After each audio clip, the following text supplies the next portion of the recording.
Hello and welcome. Keep your hand in your skirt. My name is Sabrina Brightstar. I am your host, Keep Your Hand in Your Skirt podcast.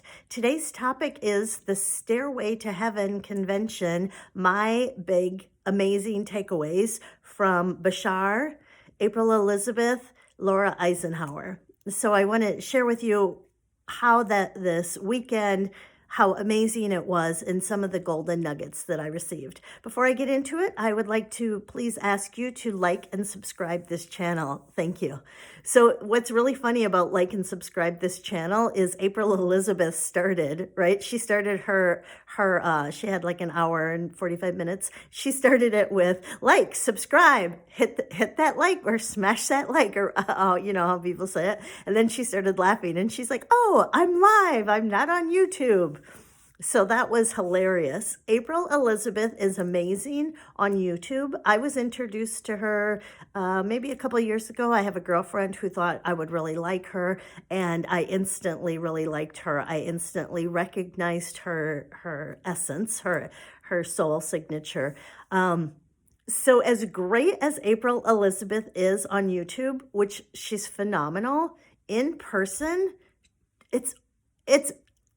I can't even describe how fabulous she is. And I think the reason I am so dazzled with what she did is because it was so authentic. She appears to be so genuinely pure in who she is. Like there was no trying hard energy. There was no, I'm the speaker, so I need to impress you energy. There was no, since I'm the leader, I need to pretend to be, special, or I need to pretend that I do this journey perfectly. There was such an authentic energy the whole time, as well as so much fucking certainty and confidence. So online, excuse me, she's very great. She gives great information, but to feel like her certainty, her confidence, like she is so solid in who she is and what she's doing. And it was so contagious just to be around someone so pure and authentic.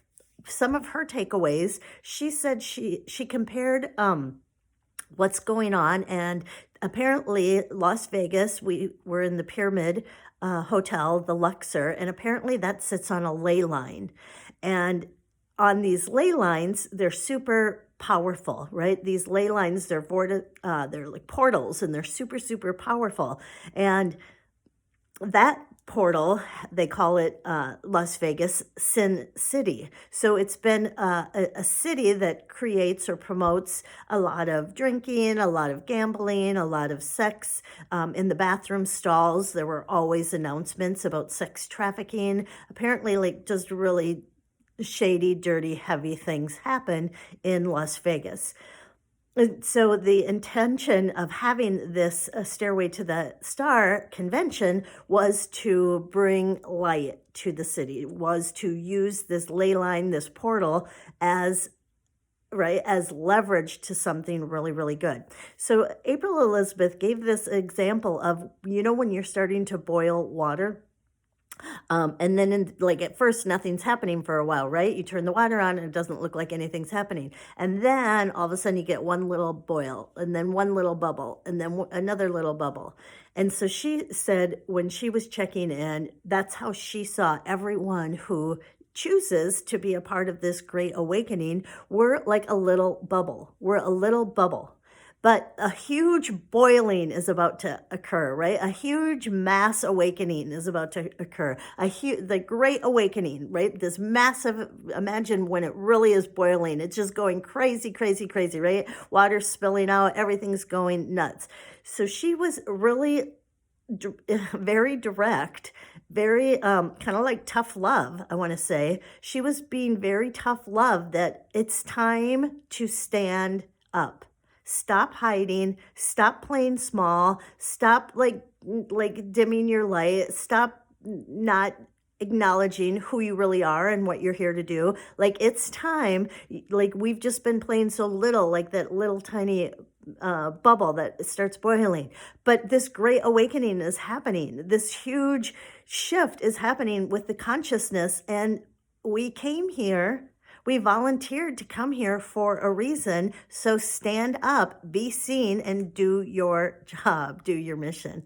And it was funny because she was pretty, like she was tough love, but it didn't feel offensive and it didn't feel bossy. It just felt like truth. Like, she's so clear.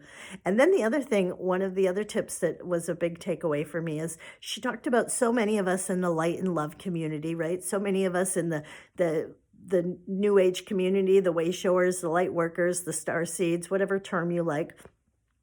So many of us are promoting love, right? We're promoting heart-based love, pure love, unconditional love.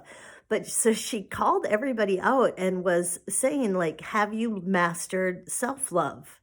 Because if you're trying to give a message about love, love, love, but you haven't even mastered your own self-love, like, that's like step number one. Like, learn to love yourself. And her tool or her tip is get naked, take off all that makeup, take off all of that whatever, just get yourself butt naked and get in front of a mirror. And how do you feel? And if your thoughts are judging yourself, if your thoughts are mean or critical about yourself, that's your proof and evidence that you have not mastered self-love. Ooh, right? Like, so like learning, like, so she was encouraging people, do this every day, like really get clear on what self-love looks like by offering it to you and your body first. Isn't that so pure? And I love, love, love that, because like, it's so easy, like, obviously it's so easy to say the words, but are we applying, like, are we applying what we're, are we applying what we preach, right? So I just thought that was beautiful. She's super funny, super, super, super funny. And she has such a confidence and a directness and a genuine, I totally recommend her to everyone. Laura Eisenhower, she's super funny. She like talks super fast, which is fine. She stayed on point. She had a PowerPoint. She went through it really quick. And she was also funny. I don't think she was trying to be funny, but she just kind of like, she doesn't have a filter. So she just says things, and it was actually really funny too. And some of her message is, again, about like this self-love. And so one of the things that she was talking about is like, let's remember our sovereignty, right? Like, so she was talking about the vaccine. Like, if you've taken it, so what? Like, let's not turn that into such a big deal. Like, maybe you felt like it was a good decision. Maybe now you don't want it, or maybe people that have had it. So what? Like, it's done. Let's not make this so significant. And let's know whatever's happened, we have sovereignty within us. We have the ability to transmute, to alchemize anything. So we don't need to shame people or shame ourselves or judge people. It's not that significant. What is significant is we are sovereign beings. We have powerful, powerful abilities that we kind of dismiss. We downplay. We don't make special when we are really, right? We are multidimensional, infinite beings with so many different resources on our side. Bashar. I love Bashar. Bashar said something that I had never heard of or thought of, and it made so much sense. So I was trying to figure out, I don't care about sky gazing. Yeah, the sky is beautiful, but I don't care about contact, or I don't care about UFOs, but I'm super spiritual. So sometimes I think some of these talks or some of these things that other starseeds are so excited about doesn't do anything for me. And then I'm like, why do I want to be here if I don't really I don't care about ancient aliens? I'm sure it's great work, and I'm sure the documentaries are great, but I don't know. For me, I love the spiritual practices. I love the spiritual concepts. I love the unity, the unified field. That's what excites me. So Bashar was talking about contact, and of course, everybody wants to know exactly when is this mass contact going to be happening that Bashar has predicted at the end of 2026, beginning of 2027. Something is going to happen, mass contact. So people were asking these questions, and Bashar was explained something in a way that I had never heard him say this before, and it touched me. It made so much sense. So this is what he said. He said, contact, when you have contact, it's a spiritual experience. So people might be like, well, I want to meet the star family. I want to see my family. But when you are in the presence of a consciousness, that consciousness, that being is aware that it's a spiritual reunion. It's a spiritual connection.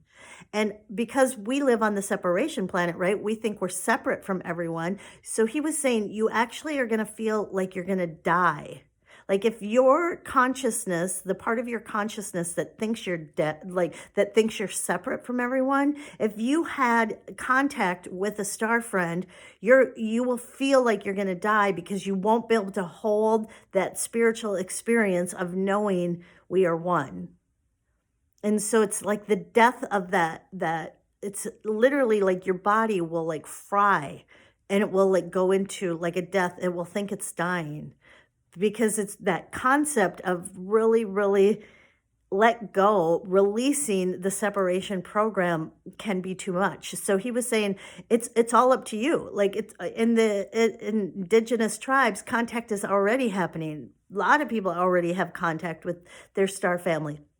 But it's up to you and your consciousness. If your consciousness is aware, has the knowing, truly embodied that this is a spiritual experience and that we are one, we are never disconnected, we are never not, right? We are never not loved, we are never not supported, we are never not a part of all that is, because we are all that is. We are, it is our essence. When we can raise our vibration, when we can raise our knowing, when we can have that pure, unconditional love and acceptance of ourself, then the contact won't fry our circuits. The contact, we will be aware.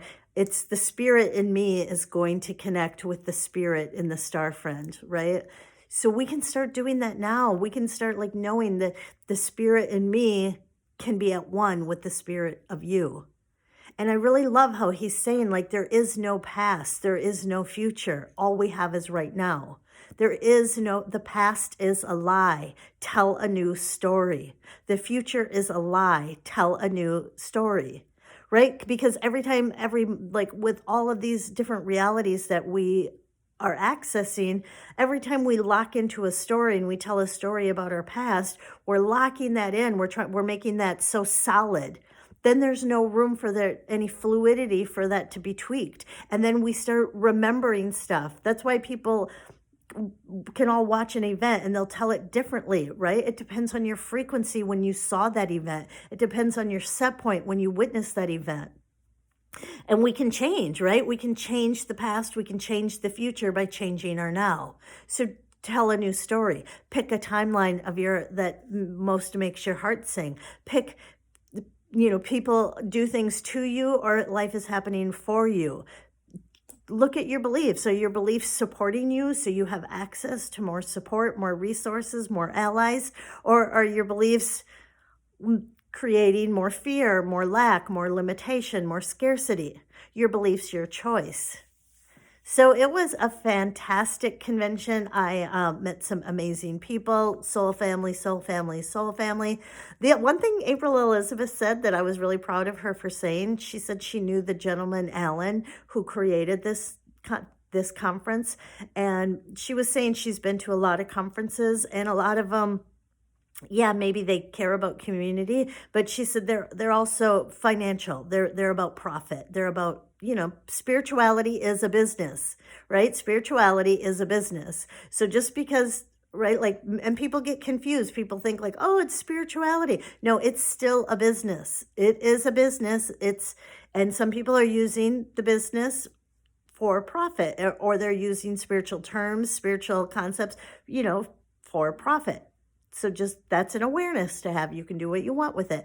But so she was saying this Alan guy who put this on took a huge loss. He asked April Elizabeth what she wanted for the work she did. And she said something so beautiful. It just gave me like goosebumps. She's like, no, this is the future. The future is about law of mutual benefit. Like these are our community. Like I receive so much, and I'm giving is everything I have to give, and I'm receiving all that I can handle to receive, right? Like it is mutually beneficial to everyone.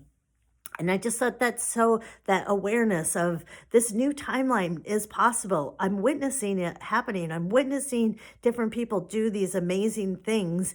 And I can just see how it's all braiding, blending together. So thank you for listening.